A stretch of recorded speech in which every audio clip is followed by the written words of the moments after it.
Have you been wronged? Everyone should answer yes to this question. We've all been wronged at some point. We've been yelled at. We've been shoved. We've been called names. We've been singled out from the group. We've been wrongly accused.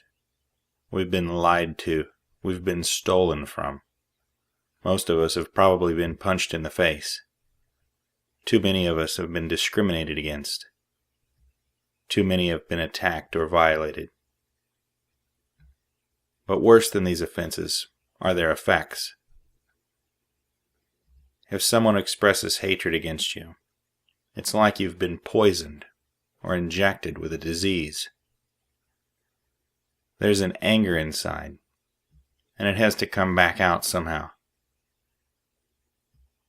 If you hold the anger inside, then it just sits there and rots you away, it seems. Some of us release this anger directly at the offender, and some of us release this anger like a light bulb, shining in all directions, with the most intense light on those who are closest. And this is how we are really harmed by the offender. It wasn't the wrongdoing that hurt us. It was the injection of this hatred. This is how the disease spreads among us.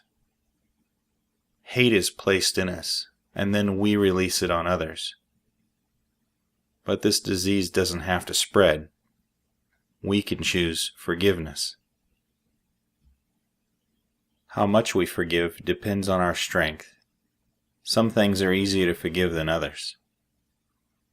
These past events can fill you with fear, anger, and hatred. This is easy to see when the violation against you is great, but it's more difficult to see how a collection of minor offenses can accumulate to fill you with fear and hatred as well. For these minor offenses, forgive aggressively and on the spot. There's no reason not to. Something like being cut off in traffic is a good place to start. These things are relatively easy to forgive. If you're told by your TV or some politician or your friends that you should be angry at a group of people that is to blame for things, just refuse. When these minor offenses are repeated, forgive them again. Forgive them every day. Don't let these small things choke out your potential to do what you consider good today. For the bigger things, like any task, you have to work on it a little each day. I'm not asking you to accept everything the way it is. Forgiving doesn't mean you can't change things for the better. I'm just asking you to forgive. You can't make the world a better place if you're filled with anger. It's this hatred that's the root of everything destructive.